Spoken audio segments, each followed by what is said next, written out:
नमस्कार, मैं हूं बिलाल मलिक और आप देख रहे हैं लोकमंच। और बुलेटिन में सबसे पहले बात करेंगे अमरोहा की डिडोली कोतवाली पुलिस ने 15,000 का इनामी बदमाश को गिरफ्तार करने में कामयाबी हासिल की।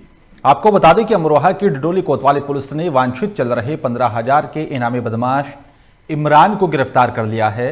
इनामी बदमाश पर 7 मुकदमे दर्ज बताए जा रहे हैं और आरोपी को एक तमंचा, 12 बोर और साथ ही कारतूस के साथ गिरफ्तार किया गया। वहीं अपर पुलिस अधीक्षक ने बताया कि गिरफ्तार बदमाश इमरान उर्फ पुरबिया मुरादाबाद के थाना भोजपुर इलाके के गांव लालूवाला का रहने वाला है, जिसके खिलाफ अमरोहा और साथ ही मुरादाबाद में 7 मुकदमे दर्ज हैं।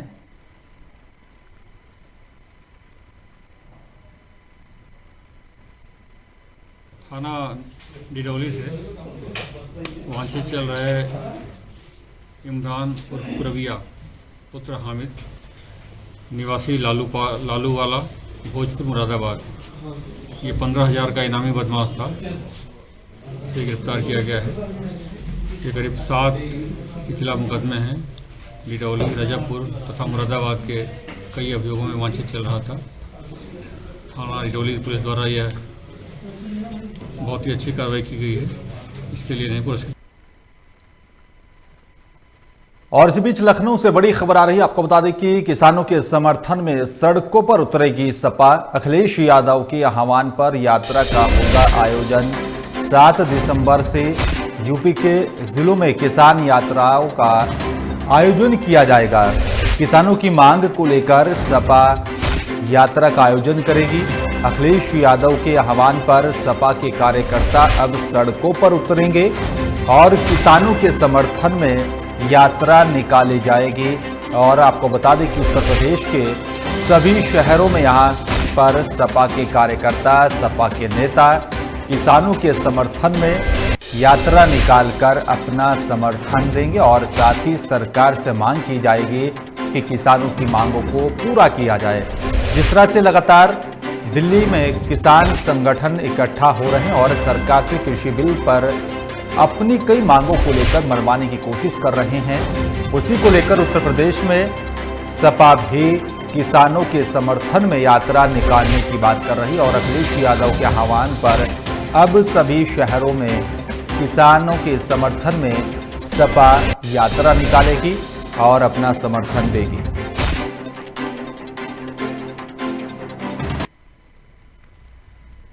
बुंदेलखंड के बांदा में भी सर्दी ने अपना असर दिखाना शुरू कर दिया है। आपको बता दें कि सुबह और रात में गलन वाली सर्दी के चलते यहां पर भी लोगों की आम जिंदगी में जो है ठहराव देखने को मिल रहा है। ठंड की शुरुआत में ही सबसे ज्यादा परेशानी सरकारी अस्पतालों में भर्ती मरीजों को उठानी पड़ रही है। बांदा जिला अस्पताल की बात करें तो यहां पर फिलहाल स्वास्थ्य महकमे या फिर जिला प्रशासन की तरफ से सर्दी से राहत का कोई भी इंतजाम देखने को नहीं मिल रहा है। जिला अस्पताल में जायजा लिया गया तो यहां पर भर्ती मरीज अपने घर के कंबल और साथ ही पॉलिथीन ओढ़े हुए नजर आए हैं। स्वास्थ्य विभाग से मिला कंबल मरीज की यहां पर ठंड को दूर नहीं कर पा रहा है, तो खुद ही मरीज के परिजनों ने पॉलिथीन का कंबल बनाकर ठंड दूर करने का भरसक प्रयास किया जा रहा है, जिसको लेकर अब देखना होगा कि प्रशासन की तरफ से क्या कुछ कदम उठाए जाते हैं। लगातार जिस तरह से ठंड बढ़ती जा रही है, प्रशासन की तरफ से अब देखना होगा क्या कुछ कदम किए जाएंगे। सभी अस्पतालों में जो है रैन बसेरा क्रियाशील किए जाने के निर्देश हैं, इसी की व्यवस्था देखने में आया हुआ है और आज इसको सब इंतजाम करके क्रियाशील करा दिया जाएगा। कड़ाके की ठंड बढ़ रही है, मरीजों के कंबल हम उसको ठंड ज़्यादा बढ़े उसके पहले ही मरीज के साथ जो तीमारदार रहते हैं उनके रहने के लिए सीएमएच साहब के सहयोग से पूरी है। सभी अस्पतालों में जो है रैन बसेरा क्रियाशील किए जा। और इसी बीच एक और बड़ी खबर आपको बता दें कि लखनऊ से एमएलसी चुनाव के नतीजे सामने आ चुके हैं और बीजेपी प्रत्याशी की जीत हुई है। एमएलसी शिवचक का चुनाव हुआ था। आपको बता दें कि यहाँ पर जो है बीजेपी प्रत्याशी को जीत हासिल हुई है। कमिश्नर ने उमेश द्विवेदी को सर्टिफिकेट दिया है।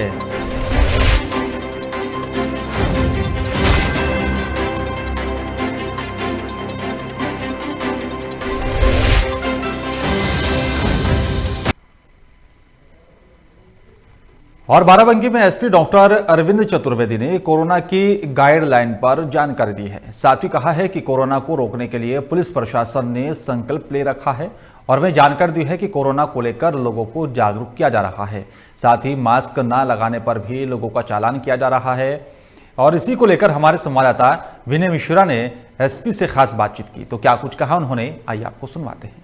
कोरोना जैसी वैश्विक महामारी से जो है पूरा विश्व जो है त्रस्त है, तो उसको लेकर के यहाँ बाराबंकी के एसपी साहब से बात करते हैं कि यहाँ पे लेकर के कोरोना को लेकर के उनकी पुलिस व्यवस्था क्या है, क्या गाइडलाइन है, उसके बारे में यहाँ पे एसपी साहब डॉक्टर अरविंद चतुर्वेदी जी हैं, वो पूरा बताएंगे क्या पूरा गाइडलाइन है कोरोना को लेकर के। देखिए, कोरोना संक्रमण जो 2020 में के आरंभ में शुरू हुआ था और पूरा विश्व इससे संक्रमित हुआ और इससे ग्रस्त रहा।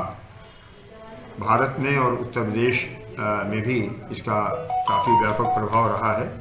बाराबंकी जनपद में जिला प्रशासन की टीम और पुलिस ने मिलकर इस संक्रमण को रोकने का और इसके जो गाइडलाइन है उसका अनुपालन कराने का पूरा संकल्प ले रखा है। वर्तमान में जो परिस्थिति है उसके अनुसार मास्क लगाने की प्रतिबद्धता है। इसका बाकायदा जुर्माना हो रहा है जो मास्क नहीं लगाए हुए हैं। तो हम लोग दोनों ही काम कर रहे हैं, लोगों को परसुएट कर रहे हैं कि उनकी सुरक्षा है, उनके परिवार की सुरक्षा है और समाज की सुरक्षा है। इसका ध्यान रखते हुए इसका मास्क का प्रयोग करें। इसके अलावा जो और बंदिशें हैं विवाह में सम्मिलित होने के संबंध में हैं या अन्य सामाजिक उत्सवों के, धार्मिक उत्सवों, राजनीतिक जो कार्यक्रम हैं उनके संबंध में जो गाइडलाइन है उसका भी कड़ाई से पालन कराया जा रहा है। इसके लिए पुलिस बल को काफ़ी संवेदनशील बनाया गया है कि ऐसा लोग अधिकांश बार गलती के कारण करते हैं, बहुत बार अनभिज्ञता के कारण करते हैं, तो उन्हें अपराधी की तरह ट्रीट न किया जाए बल्कि उन्हें परसुएट किया जाए, उन्हें अधिक जिम्मेदार बनाने की दिशा में कोशिश की जाए। तो यहाँ पे आपने देखा कि डॉक्टर अरविंद सिंह द्विवेदी जी का साफ तौर पे कहना है कि जो कोविड की गाइडलाइन है उसका पालन भी पूरी तरीके से कराया जा रहा है। जो लोग मास्क नहीं पहन रहे उनके खिलाफ जुर्माना जैसी भी कार्रवाई की जा रही है, हिदायत भी दी जा रहा है कि मास्क पहन करके चलें, क्योंकि जीवन है तो सब कुछ ही है, उसको देखने वाला होगा कि जो कोरोना जैसी महामारी है उससे लोग कैसे निजात पाते हैं। विनय मिश्रा। और इसी बीच लखनऊ से एक और बड़ी खबर आपको बता दें कि योगी सरकार ने बदला स्टेशन का नाम। एक बार फिर से यहां पर जो है योगी सरकार ने एक स्टेशन का नाम बदला है। मां बाराही देवी धाम हुआ दादूपुर स्टेशन का नाम। अब दादूपुर स्टेशन का नाम बदल दिया गया है और अब नया नाम मां बाराही देवी धाम के नाम से स्टेशन का नाम रखा गया। आपको बता दें कि इस वक्त की बड़ी खबर आप तक पहुंचा रहे हैं। दादूपुर स्टेशन का नाम बदलकर योगी सरकार ने मां बाराही देवी धाम कर दिया है। अब नया नाम दादूपुर स्टेशन को मिल चुका है। मां बाराही देवी धाम के नाम से अब दादूपुर स्टेशन को जाना जाएगा। प्रतापगढ़ और साथ ही बादशाहपुर के बीच में पड़ता है ये स्टेशन। केंद्र सरकार के साथ सीएम योगी ने भी इस नाम को हरी झंडी दे दी है। एक बार फिर से रेलवे स्टेशन का नाम बदला गया। मां बाराही देवी धाम हुआ दादूपुर स्टेशन का नाम अब नए नाम से जाना जाएगा। और आपको बता दें कि प्रतापगढ़ और साथ ही बादशाहपुर के बीच में यह स्टेशन यहाँ पर पड़ता है जिसका नाम बदला गया है।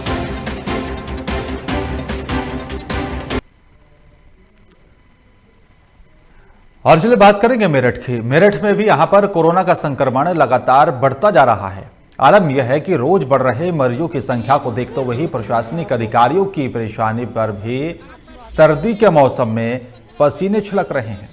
लेकिन इसके बावजूद कुछ संस्थान यहां पर कोरोना गाइडलाइन की धज्जियां उड़ाने से बाज नहीं आ रहे हैं।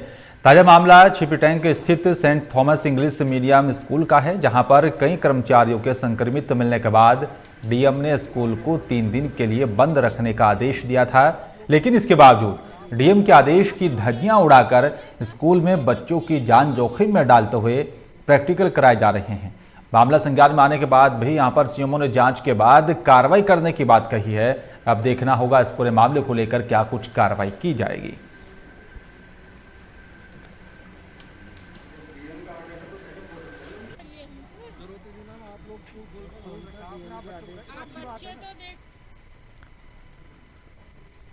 और इस बीच लखनऊ से बड़ी खबर आपको बता दें कि 8 पीसीएस अफसरों के तबादले किए गए। एक बार फिर से योगी सरकार ने बड़ा कदम उठाया है। आपको बता दें कि एडीएम फतेहपुर बनाए गए हैं लालता प्रसाद शाक्य और एडीएम वित्त इटावा बनाए गए जयप्रकाश। एडीएम वित्त श्रावस्ती बने अभय कुमार मिश्रा। रमेश चंद्र बने अपर आयुक्त प्रयागराज मंडल।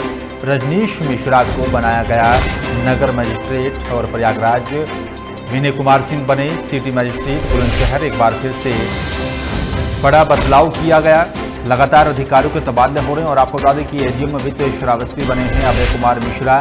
तो अधिकारियों की इस तरह से जो फेरबदल किया जा रहा है ताकि कानून व्यवस्था को भी सुचारू रूप से बनाया जाए। तो लगातार तबादले किए जा रहे हैं। उत्तर प्रदेश के अंदर लगातार आईपीएस अधिकारियों के भी तबादले हो रहे हैं और जिस तरह से एक बार फिर से ये कदम यहाँ पर उठाया गया योगी सरकार की तरफ से पीसीएस अफसरों के तबादले किए गए ताकि कानून व्यवस्था भी सुचारू रूप से बनी रहे और साथ ही उत्तर प्रदेश के अंदर जिस तरह से लगातार उच्च अधिकारियों के तबादले किए जा रहे हैं, सरकार की तरफ से कोशिश की जा रही है कि जनता को सीधा फायदा मिले, भ्रष्टाचार खत्म हो, कानून व्यवस्था सुचारू रूप से बनी रहे।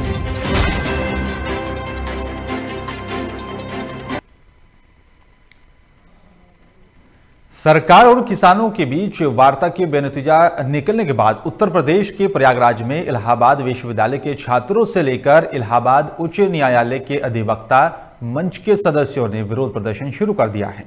छात्र संघ के पूर्व उपाध्यक्ष आदिल हमजा ने भी कहा है कि ये कानून नहीं है बल्कि ये काला कानून है और इसे किसानों की मेहनत और साथ ही हक दोनों के यहाँ पर जो है पूंजीपतियों के हाथों में बेच दिया जाएगा।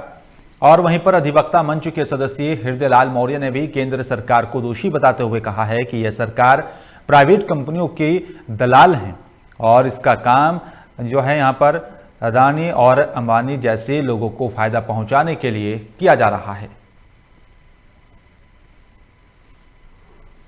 आज हमारे इलाहाबाद विश्वविद्यालय समाजवादी छात्र सभा की इकाई यहाँ के छात्र मिलकर जो देश में काला कानून हमारे किसानों के खिलाफ लाया जा रहा है उसके खिलाफ और किसानों के समर्थन में जिस प्रकार से दिल्ली में हमारे किसान भाई माताएं बहनें वहाँ पे 3-4 दिन से रात दिन वहाँ पे बैठ के धरना दे रही हैं और 1 महीने से हरियाणा और पंजाब में धरना दे रहे थे लेकिन उनकी कोई सुनवाई नहीं हो रही है। उनके समर्थन में आज इलाहाबाद विश्वविद्यालय का ही छात्र नहीं बल्कि पूरे देश का छात्र